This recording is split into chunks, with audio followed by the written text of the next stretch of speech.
Hello and welcome to the Cultured Mind Forum, put on by the Center for American Culture and Ideas. Today, it's my great pleasure to have Marin Alsop with us. Marin is one of the foremost conductors of our time and represents a powerful and inspiring voice. Convinced that music has the power to change lives, she is internationally recognized for her innovative approach to programming and audience development, her deep commitment to education, and championing of music's importance in the world. The first woman to serve as the head of a major orchestra in the United States, South America, Austria, and Britain, she is, as the New York Times put it, not only a formidable musician and a powerful communicator, but also a conductor with a vision. The 2023-24 season marks Alsop's fifth as chief conductor of the ORF Vienna Radio Symphony Orchestra, which she leads at Vienna's Musikverein and Konzerthaus, as well as on recordings, broadcasts, and international tours. Her first as artistic director and chief conductor of the Polish National Radio Symphony, and her first as principal guest conductor of London's Philharmonia Orchestra. In fall 2024, she begins an additional 3-season term as principal guest conductor of the Philadelphia Orchestra. Meanwhile, she also holds positions as chief conductor of the Ravinia Festival, where she curates and conducts the Chicago Symphony Orchestra's annual summer residency, and is the first music director of the National Orchestral Institute and Festival at the University of Maryland, where she launched a new academy for young conductors and leads the NOI plus F Philharmonic each June. Maestro Alsop has just flown in, by the way, from San Francisco, not from one of these other places where she already has a post. So we're going to keep this directly starting now and going 1 hour to 3 o'clock Arizona time, whatever time it is, wherever you may be. And this is going to be an open discussion that Marin and I are going to have, a conversation. And if you have questions for Marin, please feel free to put them in the question and answers, and we will get to them after Marin and I engage a bit in conversation. For full disclosure, Marin is known to me as we worked together many, many years ago at the very beginning of our careers, which means the late 1970s and the early 1980s. Marin was then primarily a violinist and studying conducting, and she played in my contemporary music ensemble, Musical Elements. And I don't know why she forsook us, but forsook us she did for bigger and better things. Well, not better. I'm going to say bigger in this case, because her career has clearly been on the international stage and continues to be so. Musical Elements mostly played in New York City. Marin, it's a pleasure to have you. It's a pleasure to see you. It's a pleasure to talk to you. As we discussed previously, we last saw each other back in 2006, by the way, in Washington, D.C., when you conducted Nicholas Maugh's wonderful opera, Sophie's Choice. But let's talk a little bit about who you are, and that, of course, always starts with where you came from and what you did. For those who haven't seen the movie, you should see the movie The Conductor. It's one of the more touching movies I have ever seen about musicians. And it will give you insight into Marin's life as a child growing up. And we'll talk about some of those things that are in that movie, because by necessity, it took me a long time, by the way, to be interested in composers and musicians' biographies. And then I finally realized I don't care that much about a scientist biography because what they do is out in the universe. But actually, for performers, for composers, we're talking about our souls. And our souls is comprised of our history, our interactions, our learning, everything that goes into making up who we are as a person. So, Marin, maybe a little bit about your childhood. Both of your parents were performers, and you said, as I remember, they were freelancers, not an easy life for them or easy for a family. Is that true? Yeah, well, first of all, Dan, it's great to see you again, and I remember those days with great fondness. I think we did some amazing concerts together. It was really Yeah. fun. Um, so my parents were both professional classical musicians in New York, and it was I think it was a tough existence. They eventually, my father eventually became concertmaster of the New York City Ballet Orchestra, and my mother was a cellist there. So that provided some stability, at least as a basis for them to put together careers. But with freelance work, you're always vulnerable to the calls that you get or the calls you don't get, and so it was hard, I think, to be a family in terms of planning anything, because gigs would come up and weekends were difficult to find ever. So I think it was challenging in many ways.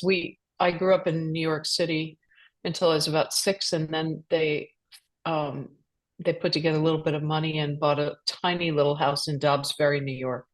So that's mostly where I grew up then. Hmm. Now, you said in the movie, you made a wonderful comment. You said there is an instrument for every child. That Yeah, I believe that. I believe that, I think it's from my own personal experience because I had the wrong instrument at first. They wanted me to be a pianist. I think they had a dream that we would have a little piano trio. My father's violinist, my mother cellist, and I would be the pianist. But I really hated the piano, and it didn't sing to me. It didn't speak to me. And I played piano. I retired when I was about 6 years old, and they kind of tricked me into playing the violin, but it wasn't a hard sell because that was much more of my instrument than the piano was. And I think there are a lot of factors that go into that for kids. Part of it is the physicality of the instrument. Part of it is the timbre, the athleticism needed to play the instrument, and also the social aspect. For me, playing violin, I always got to play in the orchestra and with a lot of other kids, and I really liked that. As a pianist, that didn't really exist too much.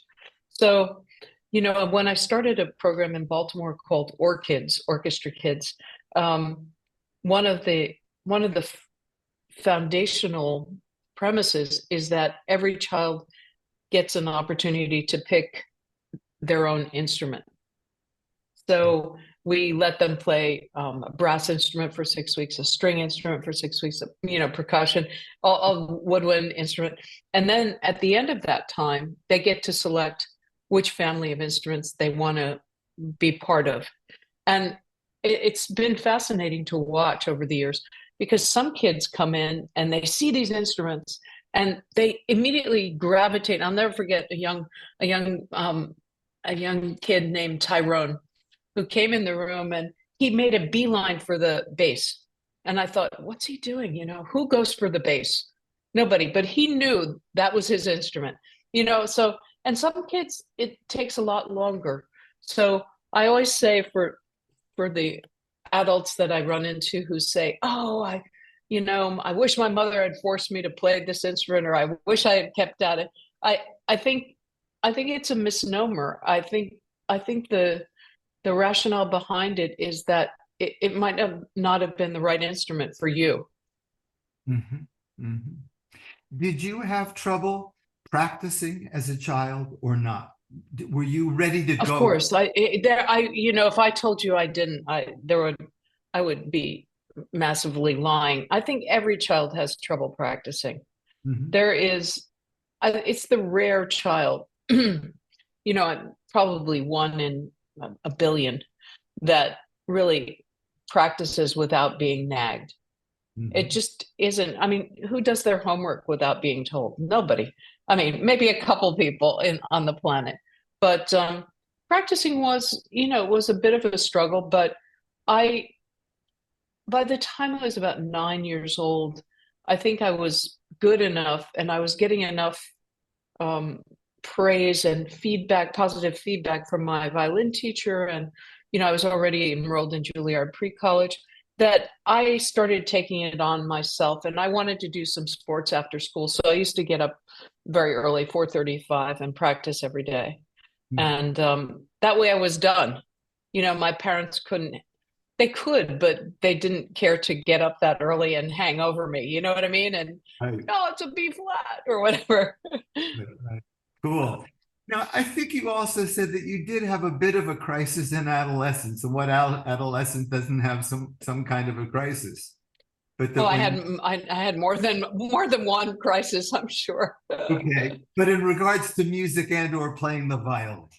So explain what happened a little bit, how you felt Well, and I think it was a combination of things. I like every, I think 14, 15-year-old, I wanted to break away from my parents. And, that's an amazing thing. Of course, when you become a parent, you, you really appreciate how nature forces that on adolescents, because if we weren't forced to push away from our parents, we might never get away. We might always stay in the family home in the basement somewhere. But I think nature forces us to try to be independent, to try to push away. And I pushed back against the Juilliard training system. I didn't want to go to Juilliard anymore, and I wanted to do something different. I had a lot of intellectual interests, and my parents didn't really share those as much as they did the musical ones. So I decided that I would apply to just one school, and I applied to Yale. And when I got in, my parents, I think they're the only parents in history that said, "Why would you want to waste 4 years doing that?" So I went to Yale as an undergraduate when I was just 16. I was pretty young, and it was tough because I think I was too young, and I didn't really have their support. So I didn't feel. I don't know. It was hard, and of course, I'm a perfectionist, and so I wanted to have straight A's, but I also wanted to practice 3 or 4 hours a day. So it was all a bit daunting. And after 2 years, I transferred back to Juilliard, and I finished my undergraduate there, and I got my master's at Juilliard in violin performance, not in conducting. what were your other intellectual interests? Tell me. Oh, well, lots of things. I mean, I I was interested in languages. Um, I took French through Yale, and I liked Latin. I think words always interested me, literature, mathematics to a certain extent until it got too too hard. And then I was just curious about the world in a way that, I mean, I think my parents were very intelligent people, certainly, but they had almost a tunnel vision for music. It was music, music, music. That's what they loved. I mean, they had other hobbies. They were antique dealers. My mother was a potter, and they did other things. But in terms of real avocation, I think it was the music was it for them, and vocation. Mhm. Interesting. So you mentioned languages. I have to tell you, one of the things that impressed me when I watched the movie was that you engaged with the Sao Paulo Symphony, both in English and in Spanish. And Oh, that what Portuguese. Portuguese, excuse me. So you picked the Portuguese. Yeah, absolutely right. And that in Vienna, you're already speaking with them in German. So did you study these languages? Did you do a quick a quick a turn at beginning musical terminology in Portuguese and in I did do some work on Portuguese because that was something really new to me. Portuguese is a beautiful, beautiful language. It's so musical, and uh, you know, it it it's not pronounced at all as it looks as one reads it. So that was fascinating to me. And German I had studied a bit on my own as a young adult, and I still am working on my German. There are a few too many roles for me in that. But something I must confess is that I don't think Polish is going to become a language that I can converse in any way. I can say dzień dobry, which means, good morning, hello, and that's about it. And they clap for that, so I'm good on it. Got it. Let's go back to a little bit about conducting and starting conducting. So those who I hope will see the movie, and I'm going to encourage them again, it's called The Conductor. It's pretty straightforward, folks, so you can find it pretty easily. I think it's on Amazon Prime. I might not, something like that. Yeah. And it's not going to break the bank, so go ahead. Yeah. It may cost you $1 or $2, so it's okay. So you finish your degree actually in violin, your master's. But of course, in the movie, you say, gee, it was seeing Lenny's children's concerts where you said at that point, I want to be a conductor. Correct. Let me mention to people also then you applied to the most prominent conducting program really in the country, which is at Tanglewood, run by the Boston Symphony. And you stated in the movie, damn, if I didn't apply 4 times and they didn't accept me, but I said, I'm not going to accept no. So a little bit about the journey from that experience with Lenny and then up to finally working with him at Tanglewood. Yeah. Well, I think like any young conductor, I don't think this is really, sadly, a particularly unique experience Right. in terms of rejection. I think, and probably for composers too, right? I mean, Very much there's so. so many rejections that you have to endure or shoulder in a way, and try to figure out how to embrace in a way so that you can use these rejections not as not as deterrence, but as inspirations. I mean, of course, one can't do that all the time. There are just some days that you just have to crawl into the bed and watch TV.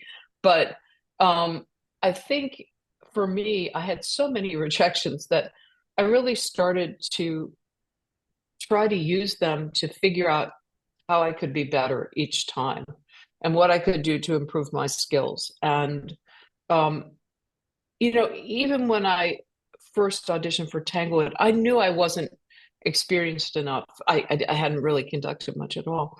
And each year, I think, as I submitted the video, I I would watch them, of course, and I felt okay. I'm making progress. I became my own teacher in a way, and the I had thought that a pathway could be going to Juilliard, but that also I applied 3 or 4 times and was rejected every time as well.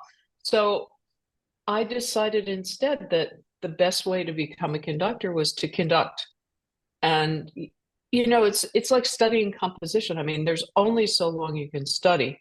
At some point, you just have to do it and then hear your pieces and start to adapt and change and revise and balance. And so that's what I did. I started my own orchestra in I think 1984 in New York, Concordia, and I had that orchestra for 18 years, believe it or not. Yeah. And we did lots and lots of crossover music because I also had a swing band, which is in the film quite a bit, String Fever. And so I love that intersection of classical and jazz, particularly in the American um, uh, genre. And so I created this orchestra, which had quite a unique repertoire profile, and that's how I figured out how to conduct. So I really credit my friends and my colleagues from Concordia with my conducting career, because they first of all, they tolerated me, but they also helped me tremendously. They gave me feedback, they gave me comments. You know, sometimes the comments were pretty devastating, but they were always done from a very constructive vantage point, and that was really great. Mm. I mean, I remember that aspect, Dan, of musical elements too, that it was a very collegial, um, democratic kind of environment, which I liked. You know, we talked about musical ideas, and you know, even though you were in charge, we all felt that we had a voice, and I tried to emulate that, I think, in everything I've done as well. Mm. That's a lovely comment. In other words, you're not a dictatorial maestro in any way, although sometimes No, but I can be if you need me to be. I understand. I understand. You know, one of the lovely things, I'm just going to mention this for people when they do watch the movie, which again, I'm encouraging just because it was so wonderful. When you're conducting, let me rephrase that. When you're leading Spring Fever, which is your swing band, right? Spring Fever. I do have the name A correct. string fever, yeah, all strings. Spring Fever. My Hmm. mistakes. Spring Nothing. Fever. You are very much the the concert mistress, and everyone is watching you, and you are leading. And how old were you when you started that? Um, you know, it started as a classical string ensemble. I was probably 22, 20, something like that. Mhm. And then it morphed into this more populist kind of crossover. And it was pretty wild. The only reason that happened really was because I couldn't find anybody to write music for us. I wanted it to go in more in a rock and roll direction, and everybody thought that was a bad idea. So I met a guy named Gary Anderson who had played with Woody Herman's band. He said, "Oh, I'll write you some swing music." And I thought, okay, sure. My dad played some with a big band. He played saxophone and clarinet and flute with Fred Waring's big band on the side as a hobby. So I was, you know, I had some exposure to that repertoire, although not one of us knew how to swing. It was pretty funny. So you know, this was a great journey, not just not just musically, but also interpersonally. I mean, I'm still very close to all the members of String Fever, and we get together every year and have a reunion. And you know, it's special to have people in your life for that many years. Hmm. Tell me, let's talk a specific musical question. So, Mhm. how do you think your experience running and playing in a swing band, and then trying to absorb perhaps those things that attracted you to rock and roll, what effect, if any, do you think that had on your subsequent study of the classical repertoire, the way you approached it? And or, That's a Yep. Go ahead. I'm going to give you a two-pronged question, and or how you deal with, think of that or confront that when you deal with the music of American composers, which I would submit by definition, almost all American composers are brought up or have been influenced by American popular music and jazz. I And that would agree. I would goes agree. right from Ives and Copeland onwards, Mhm. right? Mhm. Yeah, I would definitely agree with that. So I think you almost answered the question for me in a way, because the I mean, there are two or probably more dimensions than that, but two dimensions that come to mind right away. One is the idea of rhythmic emphasis. And of course, in swing music and jazz, the emphasis is usually on two and four as opposed to one and three in the bar. So it gives you a different feel, but also a different sense of time and rhythm.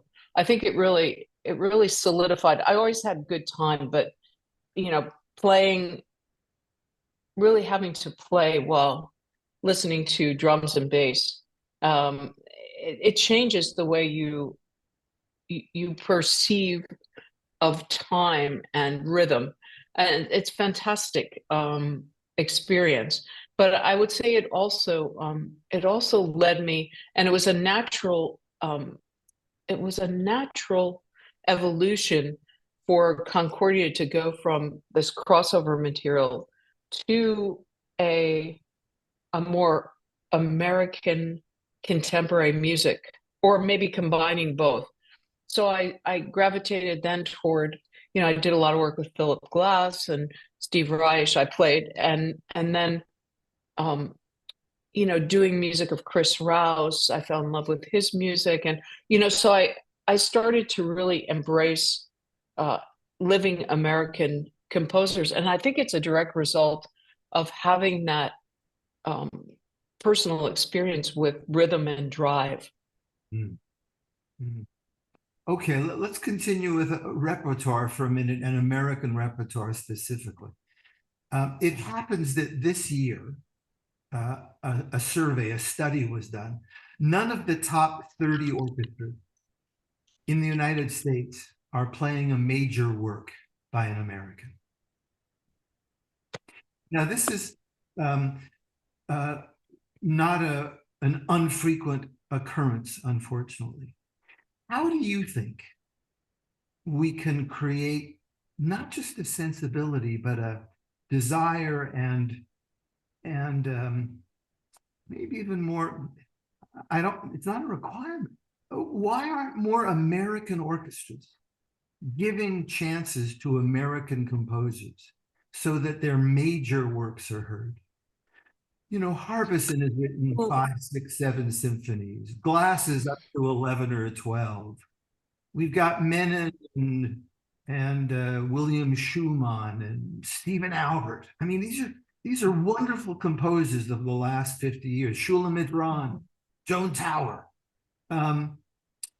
What is it, do you think, in the environment right now that is making that prohibitive for orchestras to play the larger canvases that American composers have written? Any? well, maybe. Did you read the article the other day in the Times about who's heading the top American I orchestras? I didn't, but I know who are. Yeah, so there of all the top, I think 25, 30 orchestras, there's only one American, and that's my successor in Baltimore. Right. So I don't think that the music directors are predisposed toward American music. Mhm. That's not their history, their personal history. I mean, not that they wouldn't be great at doing it, but I think they don't gravitate towards it. Mhm. So, I mean, I that to me is really the starting point. But Do you see that as a problem or not for American orchestras? And you don't have to any question that I I, don't know if it's a problem. I don't know if it's a yeah, problem. I think these conductors are fantastic, wonderful. I mean, my colleagues, they're so gifted and marvelous. But I think there's something quintessentially American about an American leading an American orchestra, because we tend to we tend to gravitate toward, I think, the music of our country. And so, I mean, I'm not saying it's a bad thing, but I do think that we still haven't broken free of our inferiority complex in terms of how we put everything European on a pedestal, and that is what is the sort of gold standard. Mhm. But some of these great symphonies, I mean, there's so many wonderful American symphonies that are never performed. I mean, really, it's shocking to me when Barber First Symphony, which I think was in part commissioned by the Cleveland Orchestra, and they hadn't played it when I did it there. They hadn't played it since they premiered it, And I think, gosh, if you have a great piece like this that's part of your history, why not bring it out and play it all the time? But that's just my view, of course. Well, I happen to think that your view is, of course, the correct view. It would be hard to imagine Germans not playing music of their composers. It's hard to imagine Hungary not playing Bartók, Kodály. It's hard to imagine the Czech Republic not playing Dvorak and Smetana. But only it's true, right? Yeah, I mean, only in our country is it really permissible for orchestras not to play the music of their own lineage and their own history. So Yeah, it's true. I'm thinking about this now, getting ready for 2026, which is, of course, the celebration of the 250th birthday of the Declaration of Independence and the beginning of the Independence War. And it seems to me that we need to start establishing pieces that our brethren should know about and hear about and consider as part of their legacy. It's a problem if they can't hear these pieces live. Admittedly, we have a Yeah, wonderful. I mean, I think so too. And I mean, it's a shame that it takes some kind of anniversary year to but I guess that's the way it is sometimes, to motivate people to focus on American repertoire. I mean, it's great repertoire. And it's interesting though, because Europe also has a bit of a stereotypic view of American music. And whenever I go to program something American, particularly in Germanic countries or here in Vienna, they say, well, isn't that a little too smooth? And that's really a euphemism for approachable or accessible. Right, Um, right. so, I think there are hurdles both in America and in Europe Mhm. toward getting American music into the canon on a more regular basis. Yeah, yeah, I agree. So this is a question that I have to ask because I'm continually amazed. So you're only working now with 4 orchestras, I think, on a somewhat regular basis. So you're running back and forth from Sao Paulo, Philadelphia. No, I'm done in Sao Paulo now. You're done in Sao Paulo. Oh, excuse me, only 3. Only 3. How do you stay abreast of all this? First and foremost, how did you learn all of the repertoire that you learned?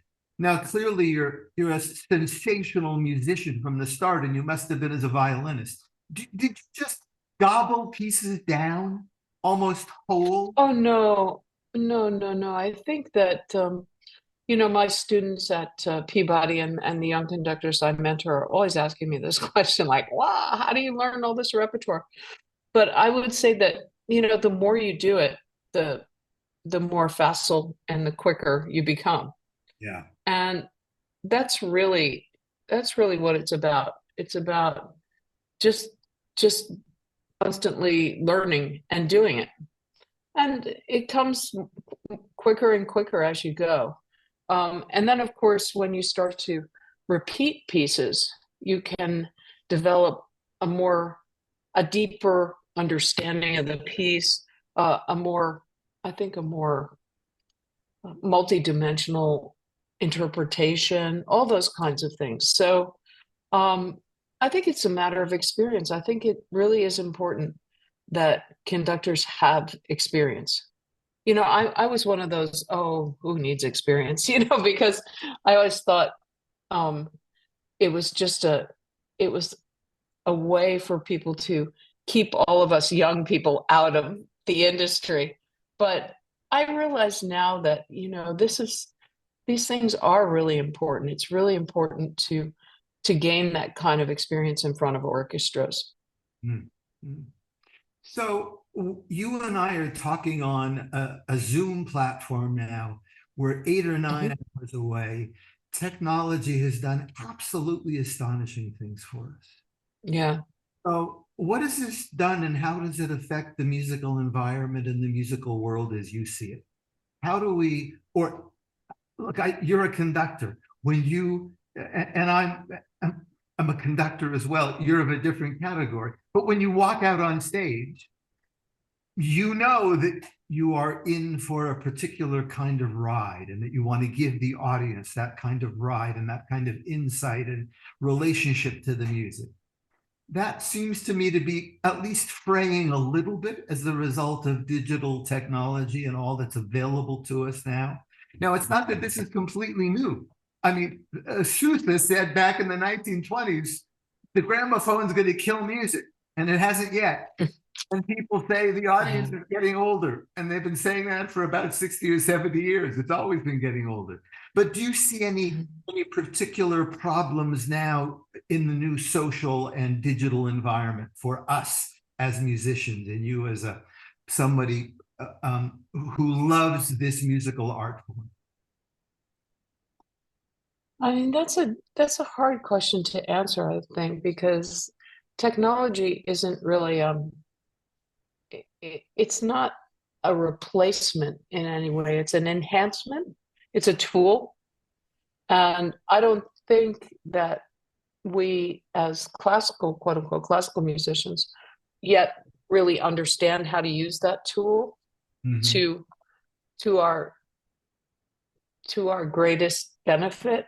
Um, I was hoping that during COVID, orchestras would sit down and really have these, you know, heart to heart brainstorming discussions about what do we see ourselves being, first of all, when we come out of this pandemic, but also in the next 5 to 10 years. How can we evolve so that we have a relevant place and are making a contribution to society, a contribution that's important and that is essential. Mm-hmm. And I didn't feel that we really had those discussions enough. Mm-hmm. I was a bit disappointed.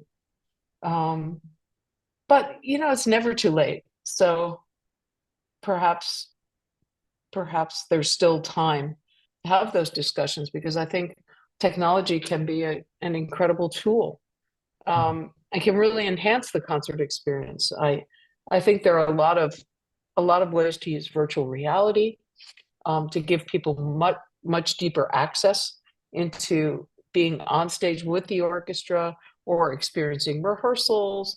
But of course, everyone has to be open to this idea, including the musicians and the unions and all that, in order for that to happen. Yes. So I don't know that I'll see that in my lifetime, but I think that technology is a huge tool that we haven't really quite figured out how to harness yet. I hope that you and I see that in our lifetime, by the way. We each still have, I Yeah, hope, me too. 20 years, I hope. And Mhm. assume that change can actually happen. I'm going to intersperse a Mhm. few questions between our discussion. I see that you've worked with Philip Glass, who is one of my favorite composers. Do you prefer newer compositions like his, or more classical works of the repertoire? Oh no, I love Philip's music. I do a lot of it, and I played a lot as a violinist, and I've performed a lot of it as a conductor, and I've worked with Philip on several projects, that I brought to him. So I don't think it's a matter of preferring uh, something over something else. The great thing about programming is trying to build a balanced menu and a balanced meal. Not balanced isn't the right word. That sounds like it's something good for you, but an intriguing menu, and combining lots and lots of different smells and different tastes and different spices. And I think that's what I try to do anyway. That's exactly the way we thought of it with musical elements. was making this Mm, balance between the pieces, a wonderful meal that somebody was enticed by with each hmm course somehow referred to the other. My sense is that our balance is a little bit off. What do I mean by that? When I was composer in residence with the Meet the Composer project up in Phoenix, hmm hmm um, my second year, I was really able to have some influence on the diet, the menu that we played, and we played a lot more new music and major works. And the interesting thing was that the ticket sales for the following season went up by about 25%. In mm, other words, it would seem that the audience really liked music that was more of their time because it just, I think, speaks hmm to our audiences. Now, do I not want to hear Bruckner? Do I not want to hear Beethoven, Mozart, Haydn, Mahler? Of course I want to hear them. I really do. I really do. But I wonder if the balance, if we mm.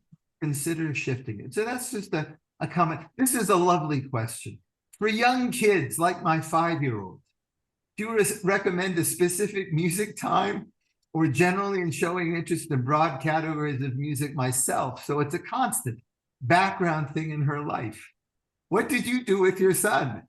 How did you approach that question? Oh God, yeah, that's a great question.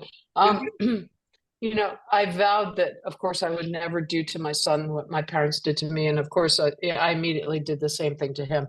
So, we forced him to play violin when he was little. I'm not sure violin was his instrument. I think he later started playing the French horn, and he was amazing on it. But I think he was so exceptional that he felt the external pressure too strongly. So he said, no, I would just want to do violin. So we said, okay. And he still plays violin today. Yes. And yeah, he does, as a, as a, uh, I wouldn't call it a hobby, but, he was just in Dublin studying, he's studying English and he was playing in some of the pubs with friends and stuff like that. So I, for me, the fact that music brings him joy and playing an instrument is part of a joyous experience is the greatest gift ever. But I do think that it's a balancing act to find the right age for your particular child. You know your child, and some 3-year-olds are capable, and some are not yet ready. And I think you have to find that moment when they're curious, but they're still malleable because you have to, unfortunately, you have to be prepared that learning an instrument for a child is about the parent practicing, not so much the child practicing. Right, right. So today is Harriet Tubman Day. And Yeah. somebody has asked, so what does this mean to you personally? And how do you believe her Well, legacy intersects with your work as a conductor and as an educator? Interesting question. well, yes, great question. I mean, I think that, being so steeped in the Baltimore history now and making Baltimore my home, um, that really led me and sparked my interest in Harriet Tubman because she was so important to that whole corridor, not just Baltimore, but of course the whole East Coast corridor. And to me, she represents courage in the face of for her danger, not just rejection and adversity and challenge, but for her real danger. And I could never equate my life with that, but I think it's taken some courage to persevere and not give up and want to change the landscape for future generations. I think that's a big part of who I am. And so I started a fellowship for women conductors in 2002 called the Taki Alsop Conducting Fellowship. And we now have 36 conductors in the fellowship, and we mentor another 30. And it's an incredible community of women who support each other and who are helping each other succeed.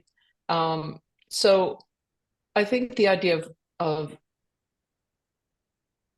trying to take action so that you can clear a pathway for future generations is something that's very important to me. Very nice, very nice.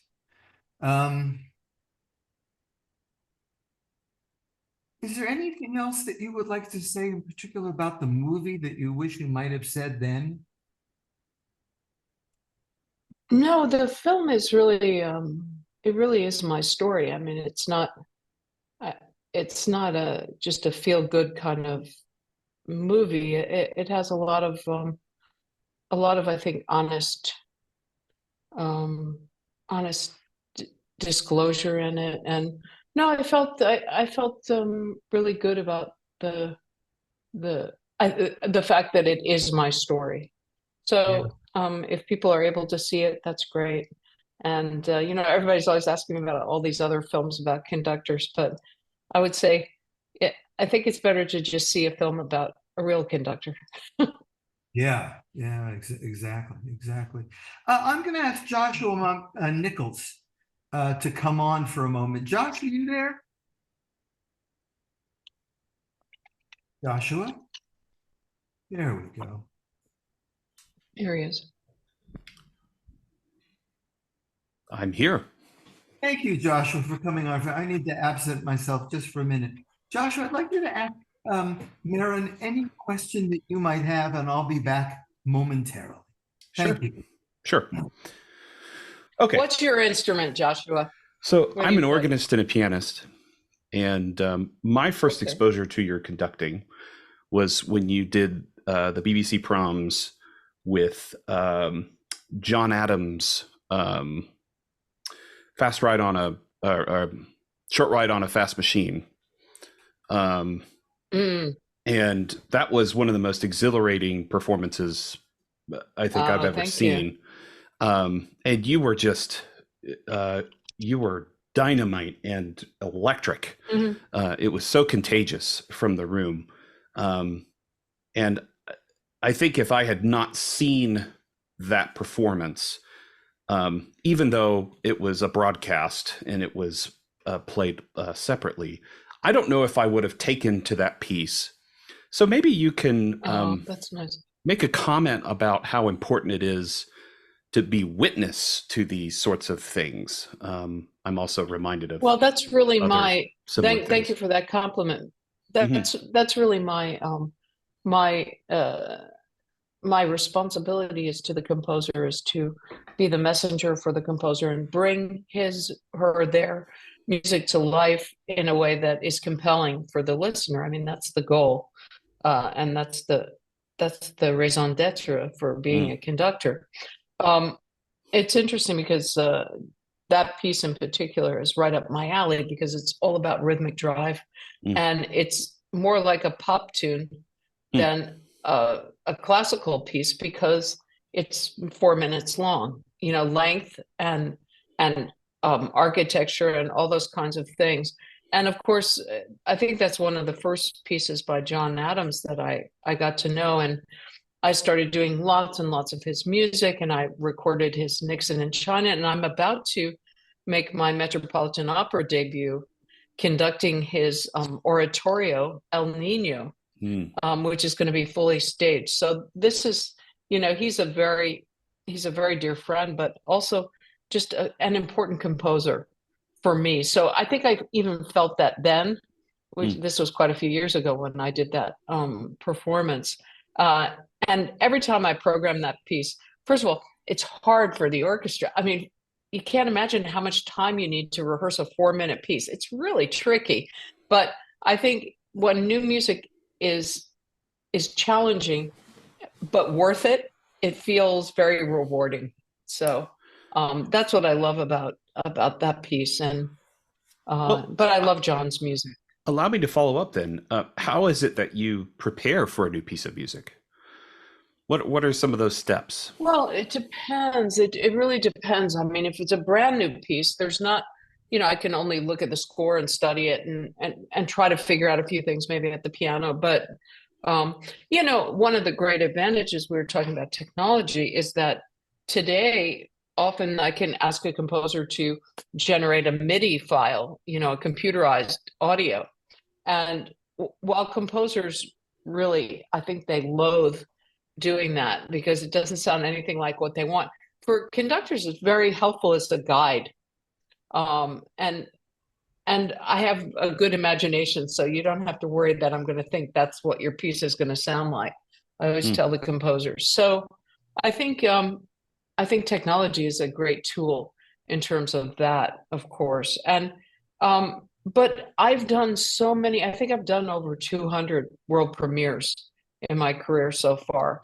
So I do a lot of new music, and some of it is gnarly and complicated, and some of it is accessible and listenable, and some of it is in between, and some of it has rock influence, and some of it has Varese influence. So for me, learning a new score it's a joy, because it's like a treasure chest. You open it up and see, oh, what do I have in here? And I try to bring all of my conducting, studying experience to the table to draw out what I can. It's interesting because I just started a few years ago for my doctoral students at Peabody. I started a final exam as a field exam where they get a score, which has, it's been anonymized, if that's a word.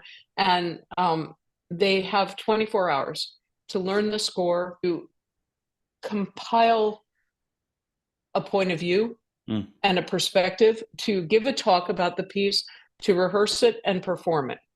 And I find this really exciting and much more rewarding in many ways than just spouting facts or taking. I mean, of course, one needs all the musicology to receive a doctoral degree, but I want my students to be able to grasp a new score, pick it up and get it. So that's what I do with them now. And they all seem to really take to it. It's very exciting. They're terrified, but then it works out pretty well. So that, you're touching on the idea of preparation. And this is, of course, to present to an audience. And that's because you believe in this music in some way and its transformative power. Would you like to comment about some of that inherent power that music has to transform lives and sort of this ordinary experience? I don't know that. I think music as an art form has that power. Specific pieces, they speak to each person differently. And that's the beauty of music. It's not prescribed. So you can have a dramatically opposing political view to the person sitting next to you, and both enjoy a piece of music, and it's valid. So I like the bipartisan nature of art, and particularly of music. I think that the act of performing music can really transform lives. I've seen a lot of kids' lives saved by the experience of gathering, learning how to listen, learning how to self-motivate, learning how to work together, and being able to have an outlet to express themselves, which is really critical. Not an outlet of violence, but an outlet of emotion and imagination. That's really, really essential, I think. So then, Joshua is a composition fellow with the Center for American Culture and Ideas. That's great. Sprung this on him. My apologies for that. Joshua, John, I'm just going to ask one further question, and we'll see how we do. So we've talked about the past. We've talked pretty much about the present. Marin, we haven't spoken about the future. What projects can you imagine, or are you engaged in now, that are going to be coming to fruition in the next number of years as you enter another phase of your career? Well, I think I'm really focused right now on securing the future for the fellowship, the conducting fellowship for women. Mhm. That's really important to me. I see that the landscape has changed a lot, but I think it's a moment we need to be vigilant and lock arms and really keep pushing the doors open. And the more people we have pushing the doors open, the more access there will be, not just for women, but for underrepresented people. I I don't know, I don't really think too much about future because it's not something you can predict. Most of my career moves have been unexpected to me as well. And my only guide, guiding directive is when my manager says, Marin, that's not a career move, then I usually do it. So I guess I'm anti-career. For me, it's about following your heart and working with musicians that you respect and performing for audiences that are curious and appreciate what you do. And that's what I'm able to do throughout the world, and it's really very rewarding. So I would say that I don't wish for anything. I'm very, very fortunate. Oh, and I see a question here about Yunchan. Do you see that? There's a question about I do. Yunchum, could you tell us from your point of view about the sublime performance that he yes, gave? there's a young man named Yunchan Lim from South Korea who won the Van Cliburn competition this last time in 2022. And I was conducting the finals of the competition. And it's a little bit hard to describe the experience because it was quite surreal and outer body, outer world, otherworldly, because he was at the time 18 years old. And when he played, first of all, it was a privilege to hear his recital playing. And I was on a jury with a stellar artists. I mean, incredible pianists and incredible artists.